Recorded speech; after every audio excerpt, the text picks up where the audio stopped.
earliest inhabitants of the planet Earth have a persistent interest in the universe beyond.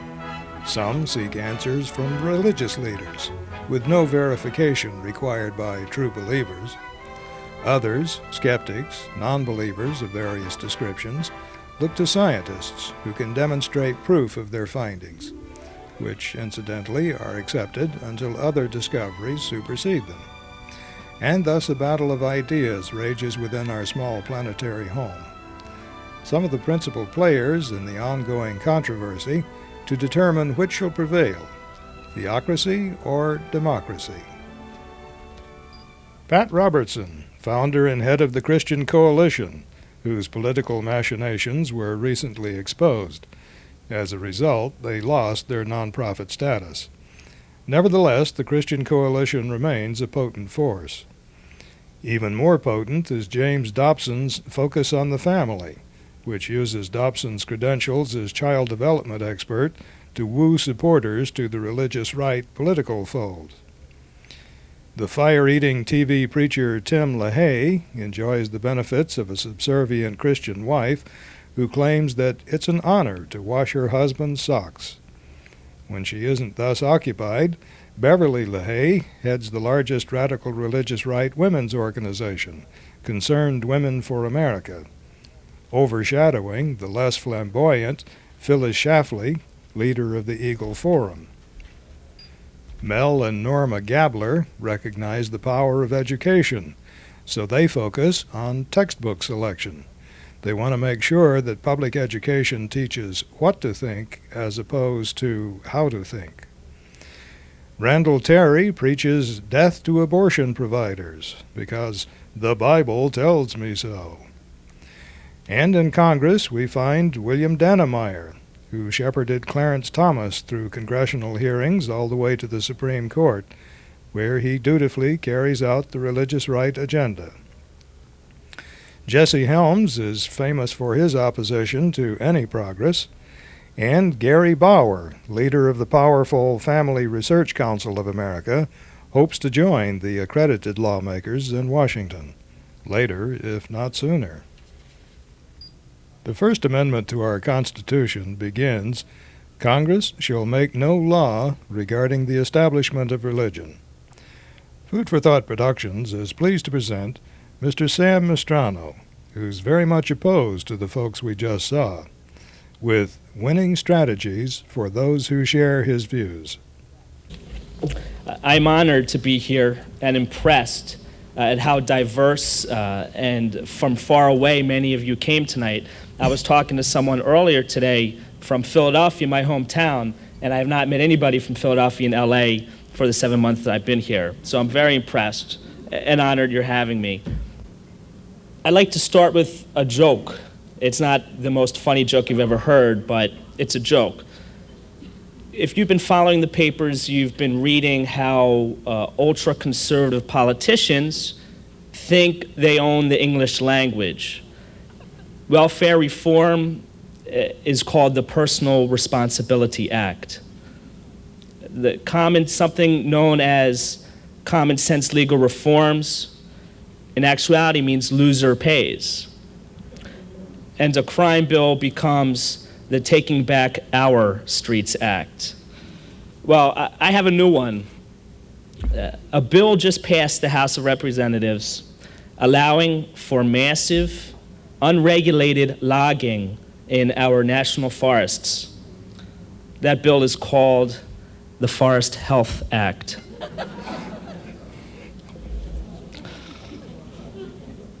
But my theme tonight, that's a little humor to warm you all up to my separate speech, which is the theme of which is the encroachment of religion into today's culture and politics, and the need for commonsensical people of all faiths and non-faiths to work together in combating it. For example, you might well know the new proposed Jesse Helms amendment. And there's a similar law going through Congress that would deny federal funds to a school system which, quote, prevents participation in constitutionally protected prayer. That, of course, is called the Religious Freedom and Liberties Act. Well, needless to say, that's a bad amendment. It would be a bad law. It is constitutionally protected for students to pray in school if they so choose to pray. And let's face it, that is a law that would act as an intimidation tool for schools to force more prayer into schools. Worse, it's a gateway bill. You know how people say those who drink alcohol will soon then smoke pot, who will soon then do worse drugs. So alcohol and pot and cigarettes are known as gateway drugs. Well, this would be a gateway bill for allowing organized religion into schools, if that passed. As we well know, and as the fellow outside holding his sign up would agree, many people think that that would be fine, to have organized prayer in school, to have government in religion, religion in government. I have a quote from a prestigious religious right figure, a Reverend Bob Thorburn, who has said recently, "I imagine every Christian would agree that we need to remove the humanism from public schools. There's only one way to accomplish this: abolish public schools."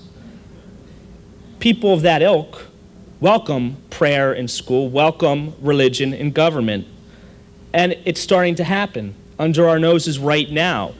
When I speak to groups on this issue, they can't believe that prayer is coming back to schools, that religion is coming back into the government. They can't believe it. But let me tell you some ACLU cases. A student did not want to march in bands in the halftime cross that they would make. We're not just talking a cross, a Christian cross. And she flunked. She was flunked from band. That's an ACLU case. A woman basketball player did not want to kneel with the team before basketball school games.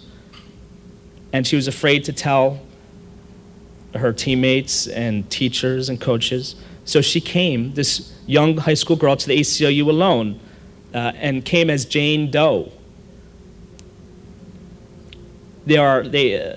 Different schools hold anti-drug assemblies where you have a speaker who had a problem with drugs, so his presentation goes, but he found Jesus, and now he's formed a ministry, and here are some brochures to my ministry. That's another ACLU case. And in California, just up the street a few hours in San Luis Obispo, the teachers of an honors class of history, an honor class teacher, has in the front of his room praying hands, where he asks the students to put daily prayers in these hands. How do we know this? Because I have a picture of it. That school also allows priests and reverends to roam the halls, talking informally with kids. That's an ACLU case. But we have to remember that people who espouse these views, people who want religion in government and prayer in school, they're not bad people. They're not criminals. They may be, but they're not, as a generality, cynical or bitter or hateful at all.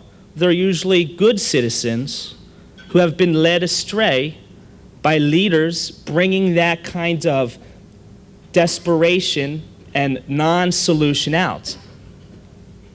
Believe it or not, the leaders who are fomenting this kind of view of government, prayer in school, prayer before Congress meets, the talking about God on the money system, believe it or not, these leaders want power, and, well, that's not so hard to believe, and they want to make money. They want to make money. To go back to the point about these people not being bad people, I told you about the San Luis Obispo case. Priests in the hallways, prayer hands permanently up.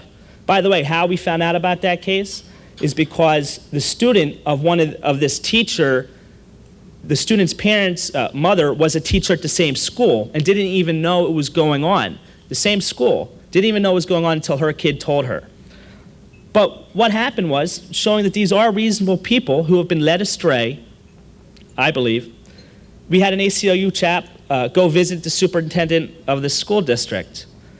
Once the superintendent heard about our arguments against it, that we are not against free speech, but we have a long history in this country of keeping religion and government separate. Look at Pakistan. Look at countless examples of when religion is in government. He went on like that, and the superintendent said, I didn't realize this. I didn't know that. I knew that there was some hocus pocus going on, but I want to put an immediate end to that. And that was sort of a success because we didn't have to sue this school district. But who are these leaders? Who are the leaders fomenting this increasing religiosity in our government, in our schools, in our society? Well, let me tell you about the biggest one, the most influential one. We're all familiar with this. In the fellow from Philadelphia who I was talking to earlier, in his packet, which is over at the bookstore, the book stand that has been set up, he details it quite nicely. The Christian Coalition is the biggest pro-religion in government and community leader in the country. They claim to have over 1 million families as dues-paying members. It was the Christian Coalition. Sometimes you read about it in the paper or hear about it in the news as some rising phoenix-like organization really showing that the American people want religion back in school. Out of nowhere, nothing could be further from the truth. The Christian Coalition was founded, the structure of it was founded over 15 years ago by Pat Robertson and his 700 Club. Pat Robertson's run for president, and I see there are no 12-year-olds here, so we were all alive in 1988, when Pat Robertson ran for president. He didn't want to run for president. He was trying to build his Christian Coalition, and indeed he built it to have 1 million members and growing. I, of course, am a member of the Christian Coalition, so I know all about this. You might have heard of the national executive director of the Christian Coalition. His name is Ralph Reed, a youngish-looking political dynamo, sort of the ultra-conservative answer to George Stephanopoulos, right? These people are out for power. They are not out to bring religion into government. They're out for power. They're using it as a tool. No one in this room has a problem with a believing Christian. You believe your Christianity, you believe your Jewishness, and tonight's the night of Passover and Good Friday. Good. Everybody respects that. What the ACLU doesn't respect, and what no one should respect, is the fostering of religion into government as a part of a power-based agenda. Let me give you an example so you don't just think I'm making this up. Ralph Reed in the Christian Coalition last election endorsed 2 Senate candidates who were pro-choice. They believe so much in their pro-life stance that they can support pro-choice candidates. The point being, it's about power. They have a conscious strategy to take over the GOP, the Republican Party. And I have quotes that I'm not going to bore you with of their leaders saying, well, we have to do some of these things because that's how we're going to take over. The Christian Coalition has a five-point mission. I'm going to just quote verbatim. 1, represent Christians before local councils, state legislatures, and Congress. 2, speak out in the public arena. 3, train Christian leaders for effective social and political action. 4, inform Christians about timely issues and pending legislation. And 5, protest anti-Christian bias and defend the legal rights of Christians. Well, even if you don't live in California, you're visiting California now, let me reduce those 5 points into 1 point from the California Christian. The goal of the Christian Coalition in California is to take California back. They're not taking California back by introducing religion. It doesn't say here, we want to make moral the citizens of California. We don't want to bring Jesus, right, to the citizens of California. They don't want to do that. They want to take California back. It's a political agenda, and they're using religion to do it. So when I say the fellow out there who is protesting our meeting tonight, he is being used by these leaders to gain power. And that is something we have to understand, so you don't make people like the groups like the Christian Coalition enemies. They're not our enemies. They're just people being used.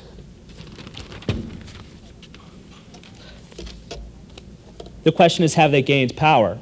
Am I standing up here being radical, excitable young man, screaming about a threat that does not exist? Well, the answer is no, they have gained power. During the 1994 elections, we all experienced the 1994 elections, the California Christian Coalition distributed 2.5 million voter guides in more than 6,000 churches. This is a voter guide right here. I have one. 2.5 million went out. In other states, and I've lived in other states, you don't always know what a voter guide is. But in California and in bigger cities like Chicago, Philadelphia, candidates print out voter guides so their faithful can bring them into the polls and do what they say. Well, they printed 2.5 million of these. And needless to say, we know who they endorsed. There's a weird element in their gaining of power.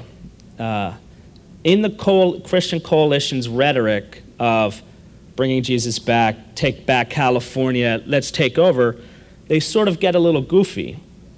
There's a quote in this paper that says, President Clinton, Vic Fazio, Henry Waxman, the chairman of the Democratic Party, his secretary, his assistant, their sisters, their brothers are orchestrating a witch hunt against church-going Republicans. And what is that called? I'm talking about the growing power of left-wing fundamentalism. So I mentioned earlier that these people think they own the English language. The Forest Health Bill, the Taking Back Our Streets Act. Well, now there's something called left-wing fundamentalism. I think they mean you. Someone else said, and this person is the president of the Concerned Women for America. Concerned Women for America. Politicians who do not use the Bible to guide their public and private lives do not belong in office. Now, she may or may not be a crackpot, but she is president of a group that I've heard of, right? That's all I need to say about them gaining power. Sometimes, and I'm still talking about the power now, I'm not talking about the money, but as the segue from power to money and how sort of ridiculous this is, and it'd be funny if it wasn't funny, the January issue of the California Christian Coalition newspaper said this. Front page, by the way, front page.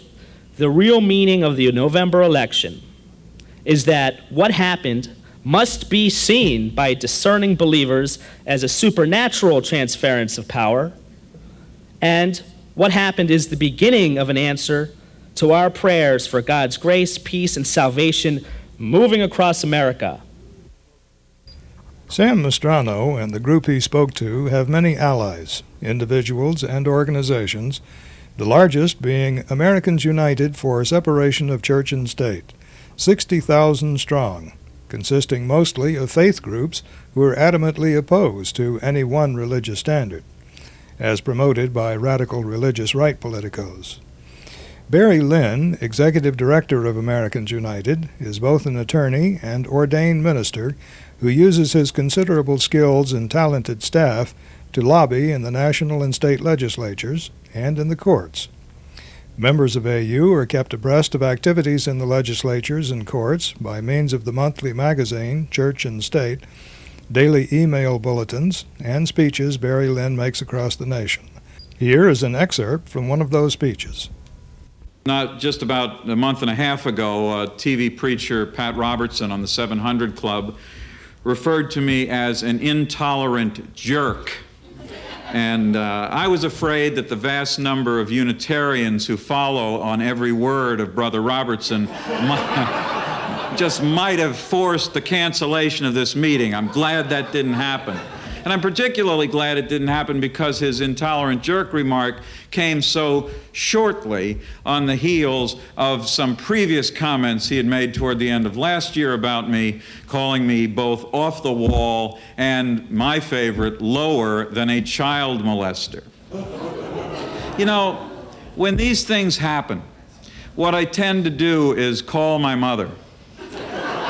And I tell her what Pat Robertson has said about me, and she usually comforts me with the words, "Barry, you're not that bad."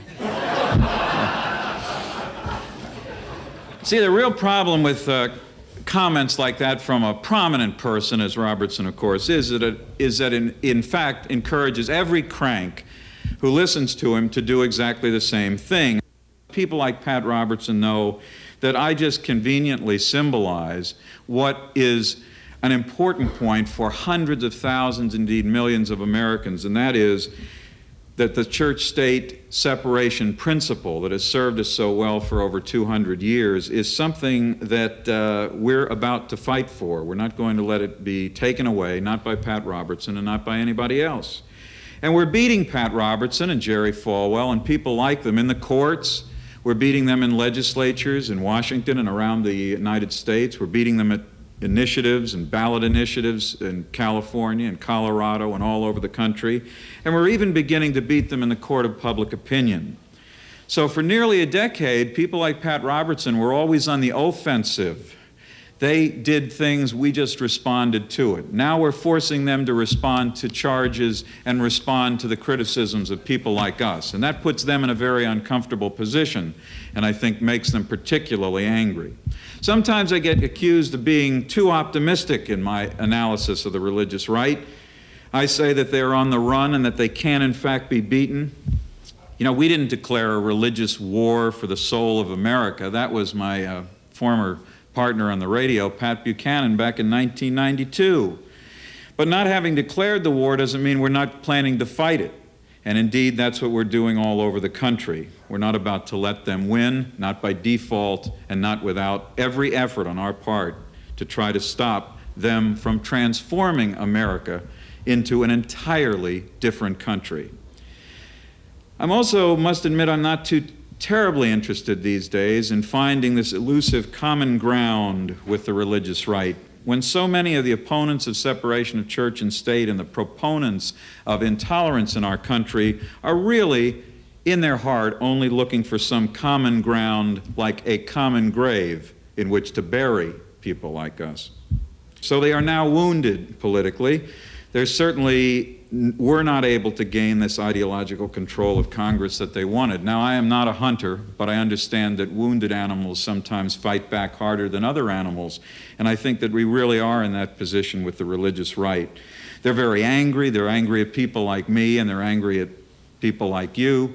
They're also angry at the Republican Party because they think the Republican Party didn't focus enough on the issues of prayer in the school, reproductive choice, or the absence of it, and other issues that are hot-button questions for the religious right. As some of you probably know, Ralph Reed, that very telegenic cover feature of Time magazine, Ralph Reed, has decided to resign his post as executive director of the Christian Coalition. It was a bit of a surprise. He does have a remarkable ability, those of you that have seen him on television, at being a wall between the absolute wackiness that Pat Robertson is prone to and the need to sound mainstream for mainstream America. I don't think there's any great secret or any great scandal behind Mr. Reed's decision to resign. He makes about $150,000 as the head of the Christian Coalition. He certainly should be able to quadruple that easily as a private political consultant.